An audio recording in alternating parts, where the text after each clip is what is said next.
The sports card industry went from a schoolyard pastime to a multi-million-dollar business. If you still have your childhood collection, you might want to dust it off, because a card you bought when you were 10 could be worth a pretty penny today.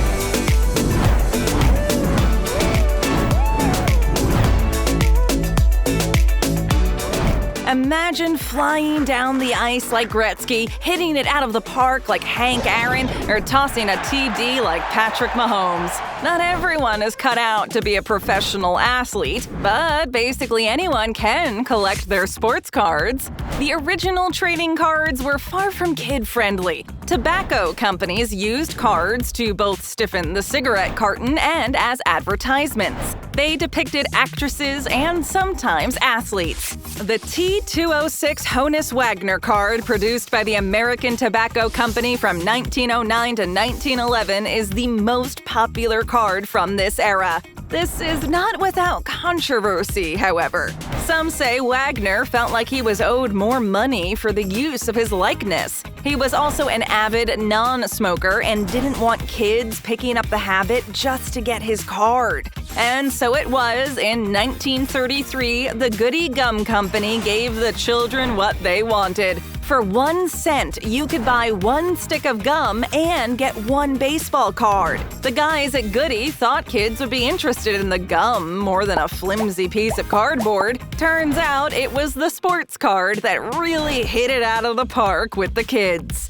The phenomenon of collecting began right away, with kids buying more and more gum, hoping to one day complete their set of cards. Dentists in the day must have been filling in more than a few cavities. The collecting craze continued to grow into the 70s and 80s, with companies like Topps and Fleer becoming prominent players. They produced basketball, hockey, and football cards alongside their bread and butter, baseball cards. At the time, card collecting was a hobby that could be supported on a kid's allowance, money from babysitting, or by having a paper route. Now, the market is dominated by adults driven by the nostalgia of their youth. But today, the change rattling around in your pocket will get you nowhere if you want to be a serious collector. Remember that Honus Wagner card? It sold for $6.06 million in August of 2021. So yeah, collecting cards isn't really child's play anymore, that's for sure.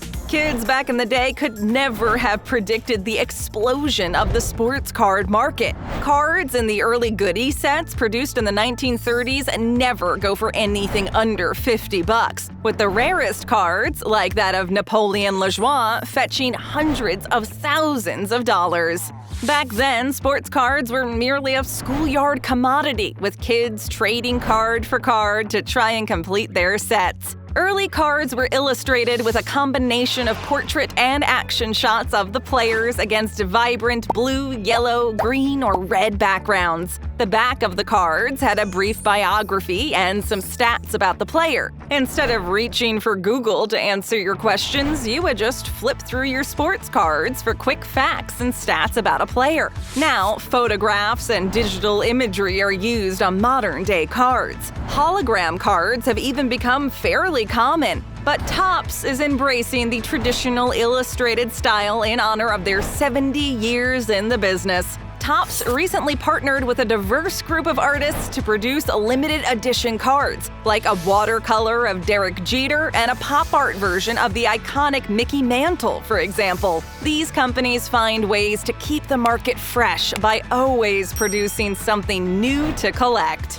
Goody was out of the game by 1962, which left Topps and rival company Bowman to face off for supremacy in the card collector's arena. Both companies were printing cards alongside chewing gum, which resulted in an abundance of lawsuits about trademark violation. All this legal stuff went over the kids' heads at the time. They only wanted Mickey Mantle's rookie card, for example, and didn't care that it was a Bowman exclusive. These companies fought for the exclusive rights to print cards of the new up-and-coming athletes. Eventually, Topps won out, buying Bowman and expanding to produce basketball, hockey, and even boxing cards. Topps even held the exclusive rights to produce Major League Baseball cards at one time. In 2012, they were also the first to release digital baseball cards available on your smartphone. Fleer is another big player. They are the geniuses behind Double Bubble and have also partnered with the NBA to make basketball cards. Panini is a collectibles company with a hold of the European market, mostly kicking it in the FIFA soccer realm.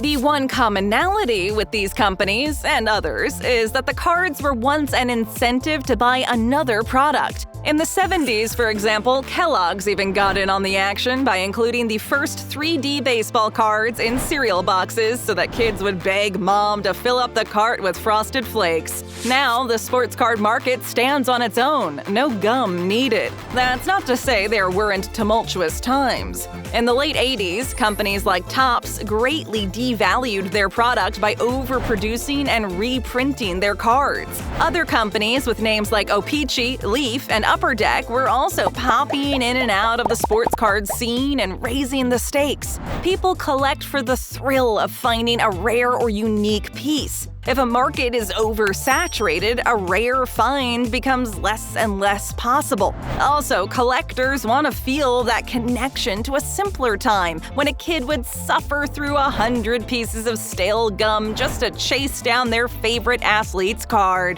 Besides, if everyone could get a Tom Brady rookie card, why would you want one too? Up until fairly recently, sports cards weren't thought of in the same way they are today. You would keep them in an old shoebox or simply in a pile on the floor. Sports cards used to inspire endless schoolyard fun. A whole bunch of games were played that involved flicking the cards at a brick wall and seeing who could win the lot. Kids would also upgrade their bicycles to motorbikes by sticking a sports card into the spokes, making it sound like they were riding a Harley through the neighborhood. Or at least imagining it sounded as loud. It was always your least favorite player who would be singled out to be flung around in the spokes. Now, it's almost blasphemous to even handle these cards with bare hands. Individual cards quickly go into a plastic sleeve and filed away in a binder. Or a special card may even get its very own case. As kids back in the day, you'd never know what cards you were going to get when you made a purchase.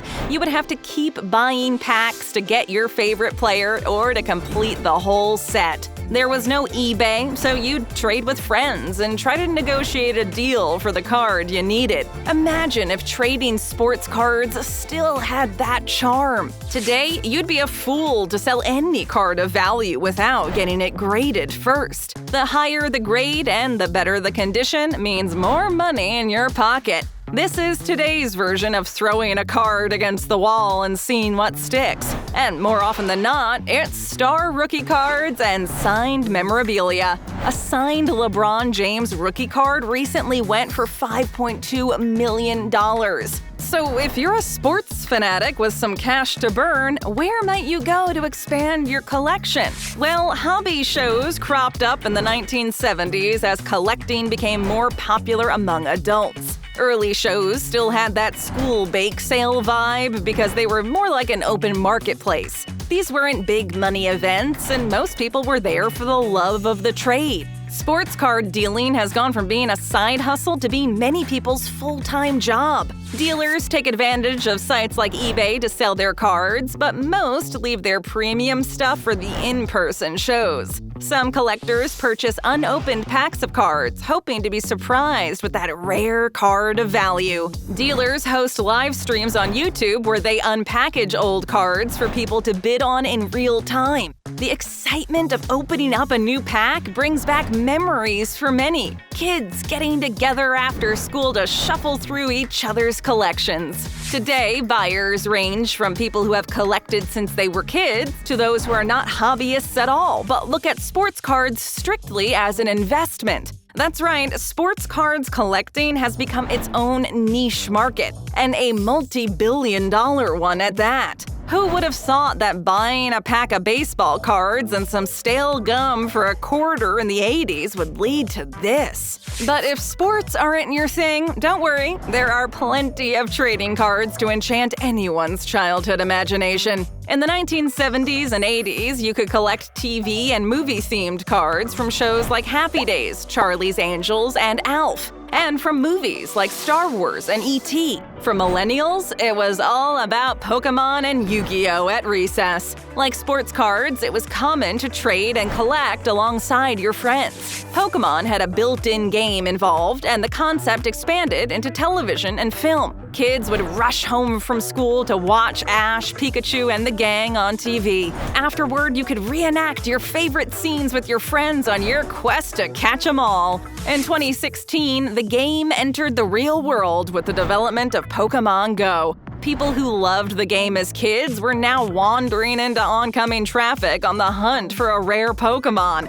Yikes! Along the same lines was Yu-Gi-Oh!, a card trading and collecting game inspired by a Japanese manga. While the sports card collectors never left the scene, the 90s and 2000s made a cultural shift towards cards that corresponded with games or depict other worlds completely. Magic the Gathering was another popular one, and even Harry Potter had its own corresponding trading cards. Today, not many cards from the 90s and 2000s are old enough, and maybe not rare enough, to be worth substantial money. That's not to say that certain cards from the era still don't fetch $1 or $2, or a few $million. Hello, Patrick Mahomes rookie card. But the world of collectibles is always unpredictable. Just look at sports cards. If you could go back in time and tell those kids that the cards they whipped against a wall or put in their bicycle spokes would be worth the same as a Lamborghini, they'd probably laugh in your face. So to stay on the safe side, don't throw out your cards. They might be collecting dust in a box in your mom's basement, but who knows? One day those same cards might help you buy a house with a basement of your own. Thanks for watching. We really appreciate it. Tap or click another great video, hit that subscribe button, and ring that notification bell.